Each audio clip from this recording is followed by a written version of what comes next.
I have a dream that one day I will be a computer and live forever. And then probably crash all the time and run out of memory. And live forever. The desire to be free from the limits of the human experience is as old as our first stories. We True. exist in an endless universe, only bound by the laws of physics, and yet our consciousness is trapped in mortal machines made of meat.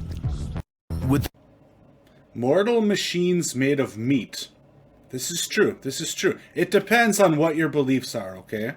So if you are spiritual and believe that the spirit is an eternal type of ethereal thing that carries your experiences and all that stuff, then there's more to it, right?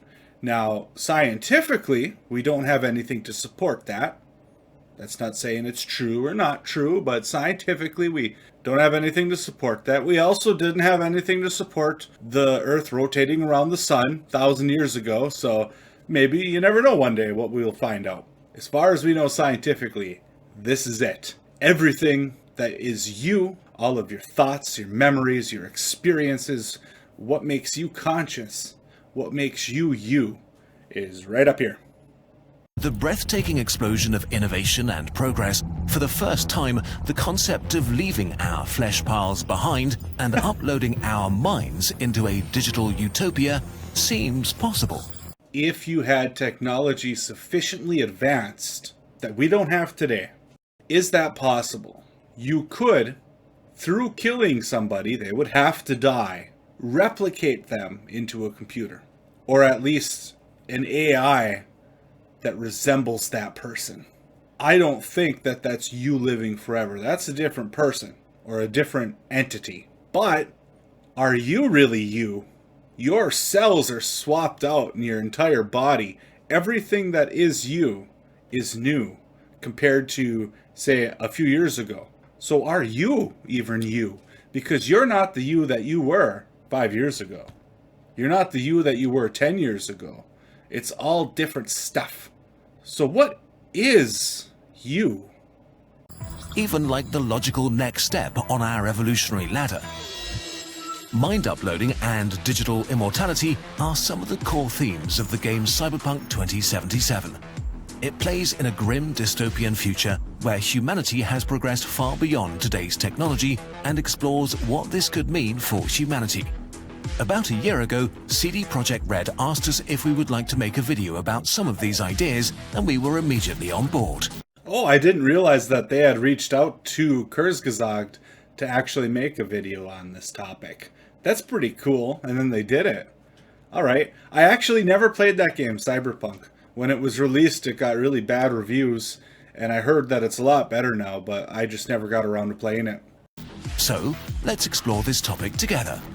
Is it possible to upload your mind into a computer? Well, it's complicated. It is complicated. It's very complicated. Thank you for that, Kurzgesagt.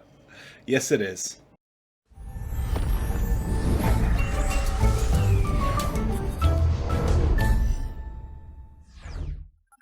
Upload what exactly? Mind is one of those words that are really hard to define.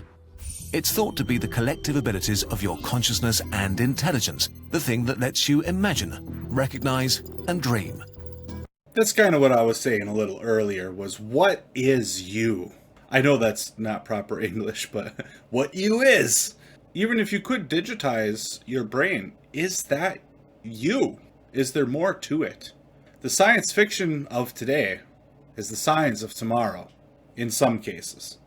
Mind uploading is the hypothetical concept of making a copy of this inner world and transferring it into a computer to run a simulation of your consciousness. Simulation.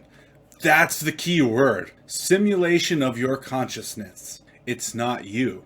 It's a simulation of you. But what is you? Like I said before, we think of ourselves as our physical body, but we switch our matter out all the time. All the time it happens. You're always going through. Your cells die and they're replaced with new ones. And this happens on a huge scale on your entire body. Everything does that. It's just like that old Greek riddle with the ship. Thaddeus' ship, I think is the name of it. Maybe correct me on that one if I'm wrong. But if you take a boat, a ship, a wooden boat, and you replace one board on that, is that ship still the ship? Most people would say yes. If you replace 10 boards on that ship, is the ship still the ship? Once again, most people would say yes. If you replace all of the boards on the ship, or 90% of them, is the ship still the ship? Where's that line? Does that question even make sense? But even defining the premise gets really hard, really fast. The possibility of mind uploading is based on 3 assumptions. Assumption 1, your mind is in your brain's structure, arrangement, and biochemistry. Okay, and that is an assumption. Like I said earlier, we do not know that for sure. We know that a lot of that lies in there, but we haven't been able to take and create consciousness. And I feel once we know it and understand it well enough to be able to create it and replicate it, then we can say we know that for sure. But as of today, we have a lot of science pointing that that's probably the case. And we know that the brain controls a lot of things when it comes to memories and when it comes to personality. But we don't know if there's more to it or not. We don't know if there's something that we can't understand yet there. So I would say it is an assumption, but it's a very strong assumption that is most likely correct. The idea that everything about the mind can be found in the brain is called physicalism, and it keeps our discussion within the domain of natural law. Yep, I believe in physicalism. I don't believe that there's something else there from a spiritual level that makes you you. You are the reactions of trillions and trillions of cells, all working together, and dumb proteins sending signals, and biology doing its weird, crazy stuff, and billions of years of super crazy, perfect coincidence lining up over and over again. That's my personal belief. Assumption 2. At some point, we will understand the brain well enough and possess the technology to simulate all of its aspects to make a digital mind copy. So assumption 2, I would say, is not as strong as assumption 1. And the reason why I say that is because even if assumption 1 is correct and physicalism is real, everything that you are, your memories, your personality, everything is in your brain, then we still don't know for sure that we can actually decipher it. We might be able to create anew. We might be able to bioengineer or biocreate a brain that can become conscious. That's not just a copy of a human brain or whatnot. But we might be able to do that one day if our understanding gets better and our technology advances. But that doesn't necessarily mean that we can take a brain that has been alive and is filled with experience and filled with knowledge and decipher that into anything meaningful that could then be digitized. I'm not saying it's not possible, but I'm saying that's quite an assumption because we don't necessarily have proof, as far as I'm aware, that that is at all feasible. Assumption 3. Computer software can host your mind, which means the mind is computable. I think assumption 3 is probably pretty strong, assuming that assumption 2 is true. We can't host the mind if we can't interpret it and decipher it, right? If you put enough effort, technology, and resources into something, you can simulate anything with a computer. I do believe that. I believe since the universe is completely solvable mathematically, that we should be able to simulate anything in the universe with a powerful enough computer and powerful enough software, at least at a small scale. There is no physical property in the brain, including consciousness, that cannot be simulated accurately, even if it requires a lot of code. All of these assumptions have been proposed and challenged by scientists and philosophers, and they remain the subject of passionate debate. This isn't something that we can do with current technology. Technology needs to keep advancing. With so many fundamental questions still unanswered, it's hard to discuss the topic without annoying someone. Whatever your position, every discussion of mind upload has to begin with the brain. The brain in a nutshell. The brain is the most complex biological structure known and deserves its own entire video, so let's just take a brief look at it. Around 100 billion neurons are communicating via 1 million billion connections that are sending signals up to 1,000 times each second, which is 1 quadrillion events every second of your waking life. And it's not just neurons, there are billions of supporting and immune cells of various types performing different jobs. That's a lot. So I remember in the immune videos that we had watched, they had mentioned that the human immune system is the second most complex biological system that we know of. The number one most complex biological system that we know of is the human brain. It's a shame some of us don't use it a little more. I said it.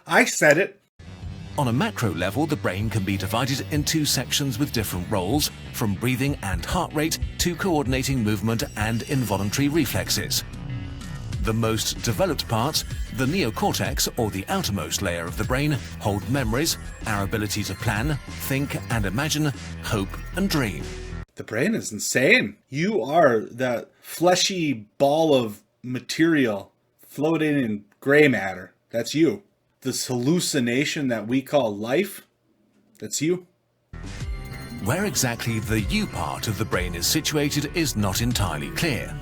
The you part is all of that combined. It's a system working together. You are nothing more than a collection of the cells that you're made of working together in an organized biological system that shouldn't work but somehow does. That's you. We know that areas like the precuneus cortex have the greatest influence on our consciousness, but also that several areas can network together to share tasks none of them can do alone.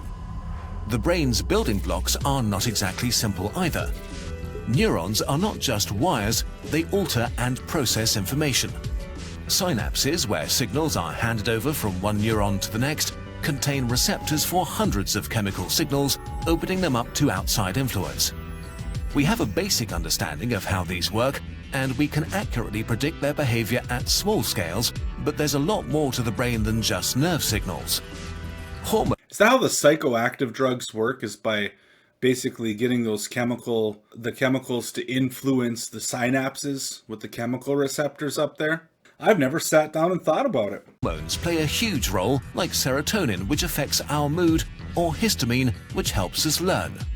Huh. The brain is... Wait, histamine helps you learn, but you take an antihistamine for your allergies? Or are those two different histamines? Or does learning somehow make me sneeze? Influenced by our other parts too, from heart nerves to gut bacteria. What seemed like a very complicated system to begin with gets even more complicated the more we learn about it. To get this wildly interconnected mess of cells and meat and chemicals into a computer, we need a model that we can simulate in our digital world. Yep. Some sort of scan. Unfortunately, our scanning technology, like fMRI machines, is not nearly good enough to attempt such a thing. But there is a different method that seems very promising. Cutting a brain into tiny slices. What was that animation? You gotta watch that again. There is a different method that seems very promising. Cutting a brain into tiny slices and scanning them with a high-resolution electron microscope to create an accurate map of all the cells and connections. So I would actually argue the accuracy of that. You're getting the physical snapshot. But the brain is more than just its physical self, right? It's also the chemical interactions. It's the firing of synapses and the strength that they fire at. There's a lot more than just a snapshot of how the cells are organized. So I don't believe that we would actually get an accurate snapshot with this method. In 2019, scientists successfully mapped a cubic millimeter of mouse brain, roughly the size of a big grain of sand. It contained 100,000 neurons with 1 billion synapses and 4 kilometers of nerve fibers. This grain of... What? In that tiny amount, there's 4 kilometers? Wow. We are a miracle. I'll say that again. Brain was cut into 25,000 slices. 5 electron microscopes ran continuously for 5 months, collecting more than 100 million images. It took 3 months to assemble the images into a 3D model. The completed dataset fills up 2 million gigabytes of cloud storage. Ah! To scan a whole human brain, we would have to repeat this effort 1 million times, which is much easier said than done. 2 million petabytes? 2 million petabytes? Do you know how much data that is? Wow!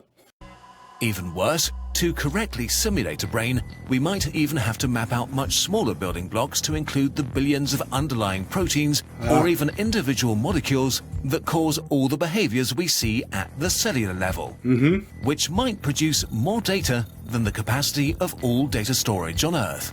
Yeah, that's kind of what I was saying, is there's more to it than just the cells, right? That's still not even taking into account the biology, the chemistry, and the strength that the synapses are firing at. That's just a physical mapping. And it's a physical mapping that's open to outside interference as you're slicing it. It's getting damaged. Brain water to consciousness wine.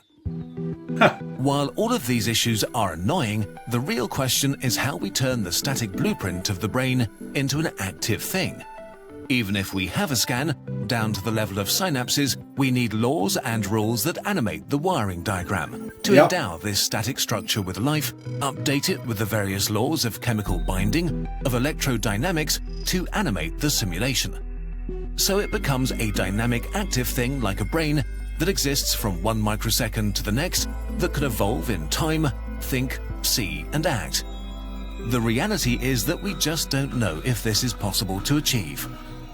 I personally do believe that we can do that, but that's in the far future.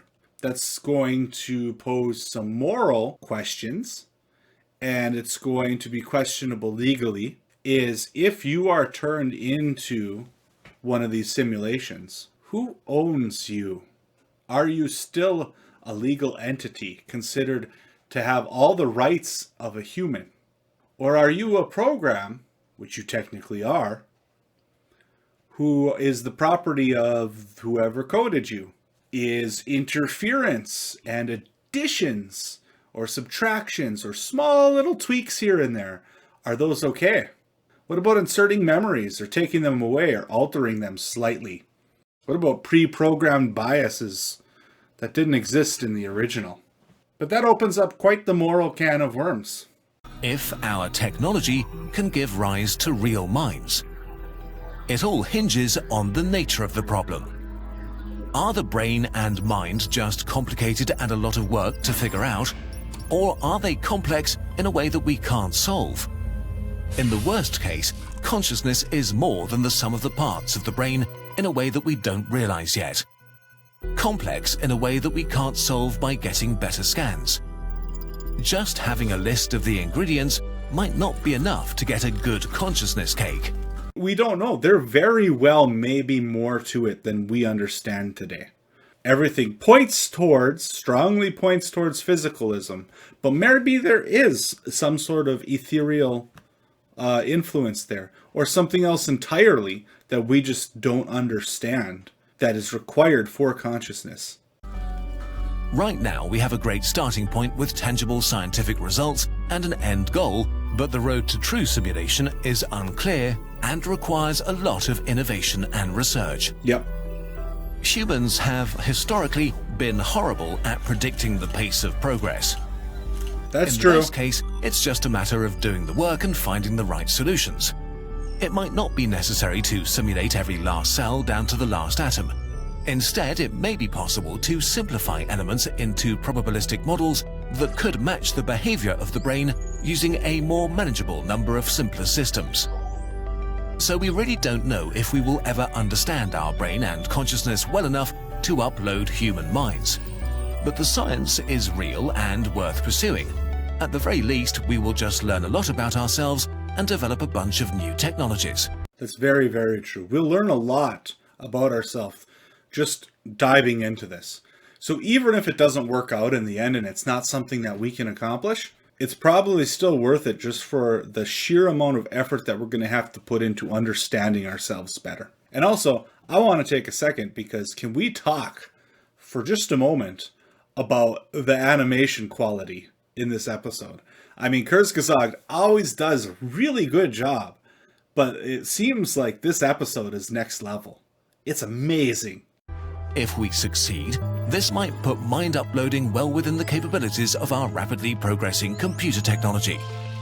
The consequences for humanity and our future in this universe are vast, creepy, and amazing. The copy. True. Successful mind uploading is functional immortality. Unless damaged or deleted, you will continue to exist as long as a copy is stored somewhere. Of course, if the scan is corrupted in any of a myriad of ways, your mind might get corrupted too. You might be in an eternity of pain or paranoia, or having an endless psychotic breakdown. The question if this digital mind is you opens another whole can of worms. For now, we'll just assume that your digital mind at least feels like it's you. Even if we take those theoretical questions and we assume that your mind is you, now, if we could get a perfect copy and we could simulate it perfectly digitally, is that you? My proposition is it doesn't matter. Your new you, your copy, if it had your memories and your experiences, your personality, would believe it was you. Your past you is gone. It seems like the only way we can do a brain scan to get this information, best case scenario, the brain has to be destroyed in the process. What does that matter? Past you is dead already, every day. I can never go back to who I was yesterday. I can never go back to who I was last week. I can recall those memories. I can recall my feelings of the events that happened. I can reflect, but I can never go back. So in that sense, if we have a perfect copy, is that really any different? Is it any less you just because it's in a computer? If all of that criteria is met? I say no. And even if it is, it would believe it's you. You would believe you're you. How would mind uploading change your outlook on life? Will you feel safer knowing that death is not necessarily the end? Or would you try to be super safe to avoid dying before your mind is uploaded? I personally believe that mind digitization is not all it's cracked up to be. And let me explain why. It requires electronics. Okay? And it's going to require a lot of electronics. And you know, we live right next to this thing that doesn't like to play nicely with electronics called the sun. Every few, 100 years, we get immense solar flares that just screw everything up. And I'm no electrical engineer, but I do know that electronics, computer systems are susceptible to just random interference. I'm a network engineer. I work with routers and switches, computers all day long. That's what I do for a living. There's literally been times when we've been told by a major manufacturer that something had happened because of cosmic interference, where just random cosmic radiation happens to hit your motherboard and penetrate everything in the perfect spot to flip one little zero into a one or a one into a zero, and that causes enough of an issue, if it happens just right, that you run into a software issue. Having actually experienced that, I don't think that mind uploading is everything it's cracked out to be. It's susceptible to human error, it's susceptible to software bugs, it's susceptible to malicious interference. I mean, look at computer systems today and all the viruses. Can you imagine being digitized and suddenly you have certain memories held hostage and you have to pay to unlock them?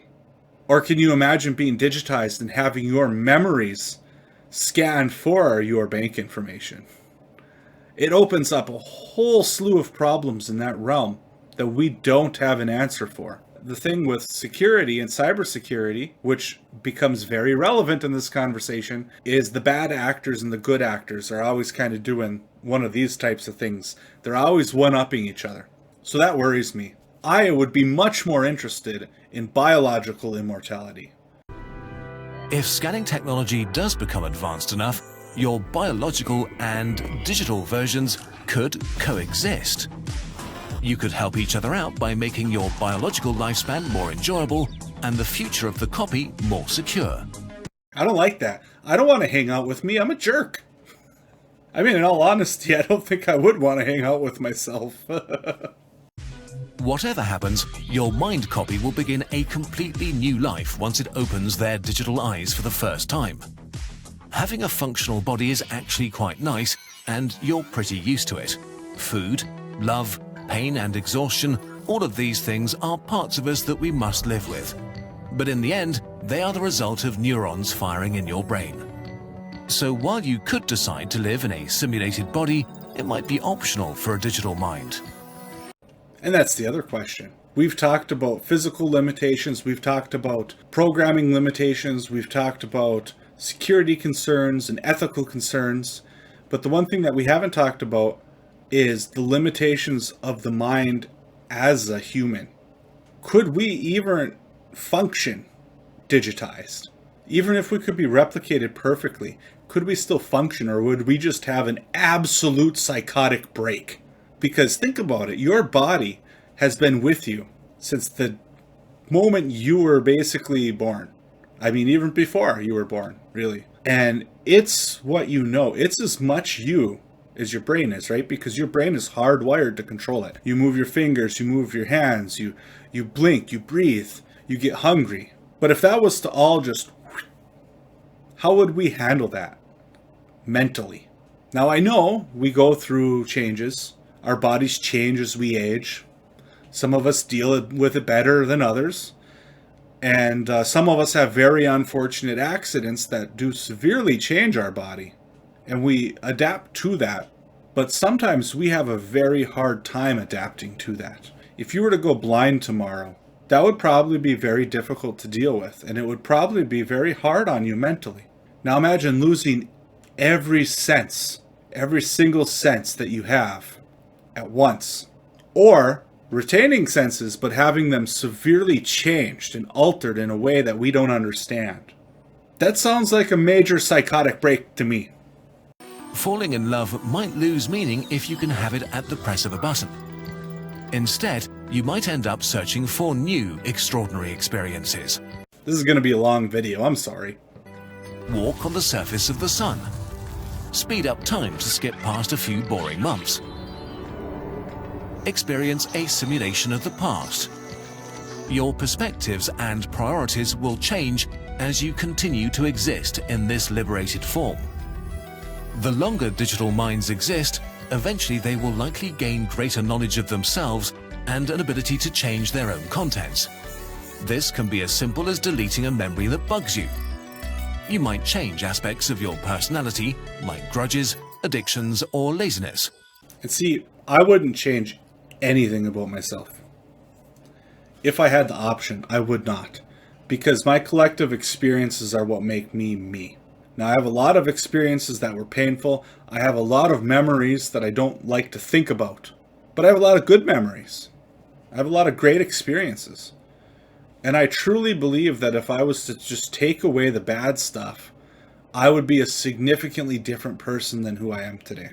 But while I'm not perfect, I like who I am. And I don't think I would change that.